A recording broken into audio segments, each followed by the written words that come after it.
सहकारिता मंत्री अमित शाह, बादशाहपुर विधानसभा से भाजपा प्रत्याशी राव नरवीर सिंह, बिमला चौधरी, तेजपाल तपर और मुकेश शर्मा के समर्थन में आयोजित रैली में कहा कि कांग्रेस की सरकार दलाल, डीलर और दामादों वाली 3D सरकार थी। कांग्रेस की सरकार में हरियाणा के कोने कोने की जमीन अपने दामादों को दी। एक और कांग्रेस के 10 साल यानी परिवार और दामाद कल्याण के 10 साल, दूसरी ओर भाजपा के 10 साल यानी बिना खर्ची पर्ची के युवाओं के विकास के 10 साल। एक और कांग्रेस के 10 साल यानी लूट के 10 साल, दूसरी ओर भाजपा के 10 साल यानी सुशासन के 10 साल। एक और कांग्रेस के 10 साल यानी दलितों एवं पिछड़ों के अपमान के 10 साल और दूसरी ओर भाजपा के 10 साल यानी कि हरियाणा की 36 बिरादरी के कल्याण के 10 साल। इस मौके पर जिला अध्यक्ष कमल यादव, निवर्तमान विधायक सत्य प्रकाश जरावता आदि उपस्थित रहे। शाह ने कहा, कहावत है कि अनार 100 बीमार। हरियाणा में कांग्रेस की स्थिति भी ऐसी है।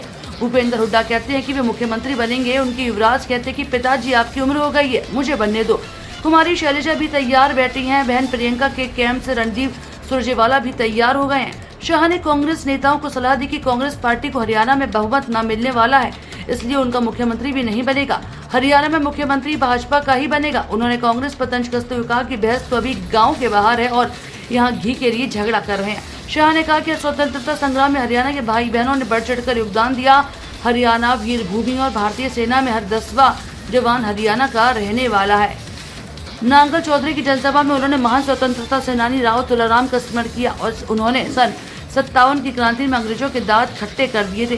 कहा कि हरियाणा की माताओं को प्रणाम करता हूं, जिन्होंने अपने नौनिहालों को मां भारती की रक्षा के लिए सेना में भेजा। वीर भूमि से ही हरियाणा वर्ष 2014 में नरेंद्र मोदी ने देश में परिवर्तन लाने के लिए चुनाव प्रचार शुरू किया था। मोदी ने वादा किया था कि 1 रैंक 1 पेंशन की लंबित मांग को पूरी करेंगे। प्रधानमंत्री नरेंद्र मोदी ने वर्ष 2015 में 1 रैंक 1 पेंशन को लागू किया, जबकि 40 वर्षों तक कांग्रेस की तीनों पीढ़ियों ने 1 रैंक 1 पेंशन लागू नहीं किया। केंद्रीय गृह एवं सहकारिता मंत्री ने कहा कि चुनाव आने पर कांग्रेस पार्टी ढेर सारे वादों की बारात लगा देती है। हम ये देंगे, हम वो देंगे। हिमाचल प्रदेश, कर्नाटक और तेलंगाना के चुनाव में कांग्रेस ने ढेर सारे वादे किए, लेकिन उन्हें आज तक पूरा नहीं किया। राहुल बाबा की सभी गारंटियां फुस हो गई। हिमाचल प्रदेश में कांग्रेस सरकार ने कहा कि उन्हें वादों को पूरा करना संभव ही नहीं है। जबकि वादों को पूरा करना संभव नहीं है तो कांग्रेस पार्टी ने झूठे वादे क्यों किए? भाजपा ऐसा कोई वादा नहीं करती जो पूरा ना हो सके। शाह ने कहा कि राहुल बाबा एंड कंपनी हरियाणा के विकास नहीं कर सकती। केंद्र में प्रधानमंत्री नरेंद्र मोदी की सरकार बना दी और हरियाणा में कमल का फूल की सरकार बना दो। डबल इंजन की सरकार हरियाणा के विकास को सुनिश्चित करेगी। धारा 370 को कभी वापस आने नहीं देंगे। वक्फ बोर्ड के कानून से बहुत परेशानी हो रही है। संसद के आगामी शीतकालीन सत्र में वक्फ बोर्ड के कानून में सुधार कर सही कर दिया जाएगा।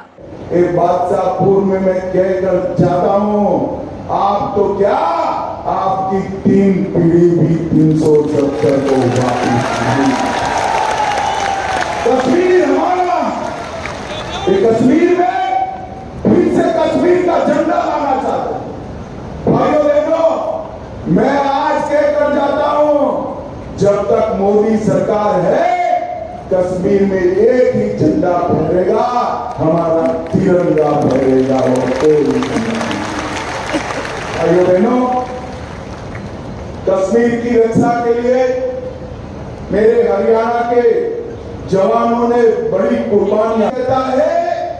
मुझे विधायक बना दो, मेरे हर समर्थक को 50-50 नौकरियां दूंगा। कैसे दोगे भी? नियम है या नहीं है? और आप आपके समर्थक को दोगे तो हरियाणा की जनता क्या करेगी? भाइयों बहनों, कांग्रेस का जब जब शासन आता है, खर्ची और पर्ची से नौकरी देने का काम होता है। खर्ची और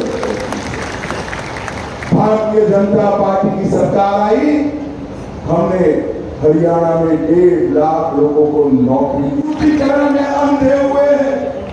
मुझे बताओ बादशाहपुर वाले, अयोध्या में राम मंदिर बनना चाहिए था या नहीं बनना चाहिए था? जोर से बोलो, बनना चाहिए था या नहीं बनना चाहिए था? एक गर्व से कहते हैं, हमने अयोध्या के विचार को बना दिया। राहुल बाबा, सीटों पर हार जीत तो होती रहती है, आप इसको रामलला के अपमान के साथ मत छोड़ो। आपकी पार्टी ने 550 साल से रामलला टेंट में थे, अस्थाई मंदिर में थे, कुछ नहीं किया।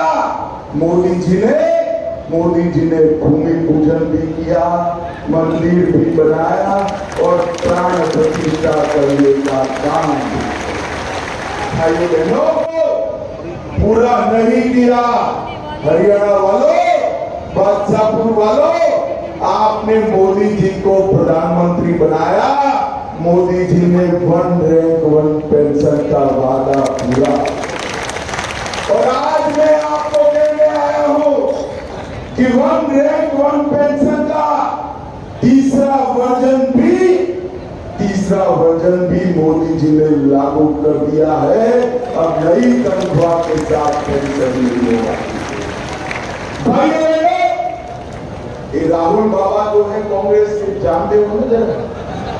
अरे जानते हो या नहीं जानते हो? ये राहुल बाबा ये झूठ बोलने का मशीन। ये राहुल बाबा कहते हैं कि अमीरों को इसलिए योजना, इससे आगे आपको बताऊं, आमंत्रित करने से पहले ऐसे गृह मंत्री जिनको भारत को एक अखंडता में बोया है, जो कश्मीर के अंदर हमारा एक था, जिन्होंने 5 अगस्त 2019 को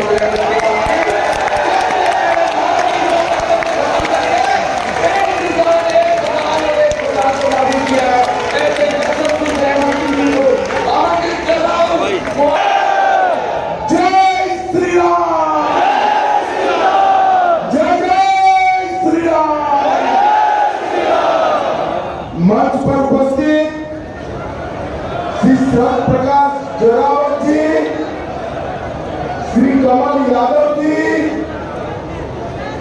श्री संदीप जोशी जी। नहीं हुआ, सड़कों में गड्ढे नहीं, मुझे कहने में संकोच नहीं कि इस गुरुग्राम जो हरियाणा के खजाने में सबसे ज्यादा पैसा देता है, इन 5 सालों में विकास से वंचित रहा। लेकिन भाजपा की तरफ हरियाणा का, दक्षिण हरियाणा का आम आदमी देखता है कि यदि विकास ही दक्षिण हरियाणा में कर सकती है तो भाजपा ही कर सकती है। आज का ये जनसभा आपको ये दर्शाता है कि हरियाणा में चाहे कोई नतीजा है, ये दक्षिण हरियाणा की तकरीबन सीट भारतीय जनता पार्टी की झोली में जाएगी और देश का नाम नरेंद्र मोदी और इनका धन्यवाद अदा करता हूँ कि उन्होंने कीमती समय से समय निकालकर हमारे बीच में आए। माननीय अमित शाह जी, ये गुरुग्राम जिला वो जिला है, जब हरियाणा बना तो 7 जिले पंजाब से आए थे, उनमें एक गुरुग्राम जिला था। आज हरियाणा में 22 जिले हैं। जो जिले आज से 15-20 साल पहले बने, उन जिलों में भी वो विकास के काम हुए जो गुरुग्राम में नहीं हो पाए। जो मुख्यमंत्री बनता था वो अपने जिले में या आसपास के जिले में विकास करता था। ये वो गुरुग्राम जिला जो हरियाणा के खजाने में सबसे ज्यादा पैसा लेता है, रोजगार में और विकास में वंचित रहा। लेकिन मुझे याद है 2014 में भारतीय जनता कि भाई नौकरियां जो है वो पर्ची बंद करो, योग्यता के आधार